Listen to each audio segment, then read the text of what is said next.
finally, it's now appearing that Labour have realised that people are not happy with the situation and have, I don't know, kind of got off their bums and started doing things about it. So just what am I going on about then?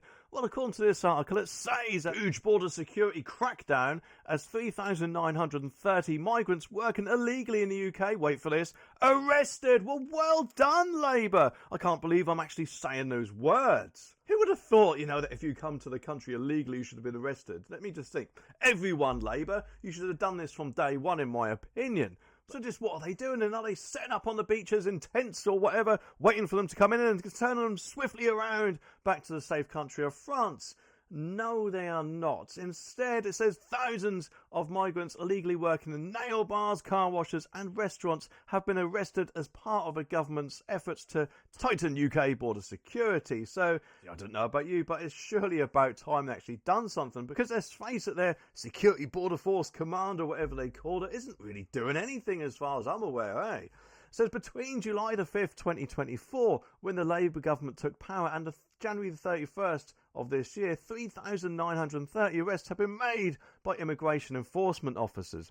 And across 5,424 visits, migrants illegally working in those places have been arrested, and the arrest represents a 38% increase compared to the previous 12 months period. There is just one thing though. It says they've been arrested, but obviously, what are they going to do with them? You'd think, wouldn't you, that they'd keep them locked up until they're deported, but unfortunately I'm betting that's not the case. They'll probably give them some sort of bail conditions and then let them out again. Although admittedly I could be wrong with that.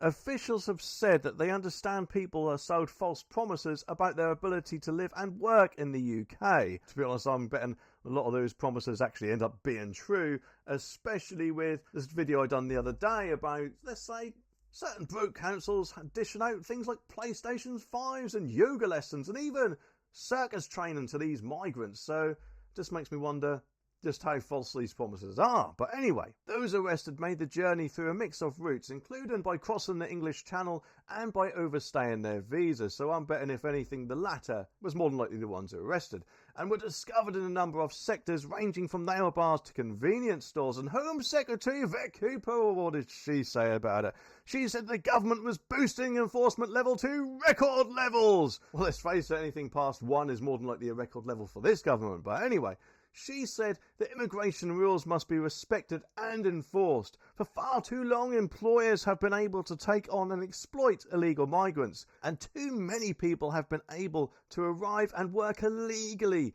with no enforcement action ever being taken. Which, let's face it, you'd like to think, wouldn't you, that there should be some sort of system set up where if someone did overstay their visa by a certain period, they'd have someone knocking on their door, especially if they've been overstaying for something like months or years. And also government reminders would be in place for these people to extend any stay legally, rather than, let's face it, nothing being done. And when they did turn up at their door a week or maybe actually a month later or whatever, these people would then have to give a bloody good reason why they haven't applied for any such extension, or then be interviewed about it and then the proper process followed. But anyway, in January, 828 visits with 609 arrests were made, a record high for the month since data started being collected in 2019. Unfortunately, we've also had another record high, which, if I remember rightly, is all the illegal boat people coming over here from the safe country of France. It just makes me wonder how many people would have been deported through the Rwanda policy if that indeed was allowed to go ahead. And in Wales and the west of England, the number of arrests in January more than doubled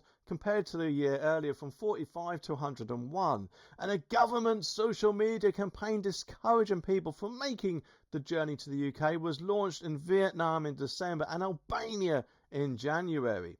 The advert highlights stories from migrants who entered the UK illegally only to face debt, exploitation and a life far from what they are promised, the Home Office said. Unfortunately, they do have a lot of other things being shoved in their faces as well, like TikTok ads from the people who obviously providing the journeys. And if they see that these people are over here and getting those things, then unfortunately I think that's what they'll want to do. But at the end of the day, let's face it, there should be no excuse for these people not to fill in the forms correctly, get the points they need, and then come over here legally.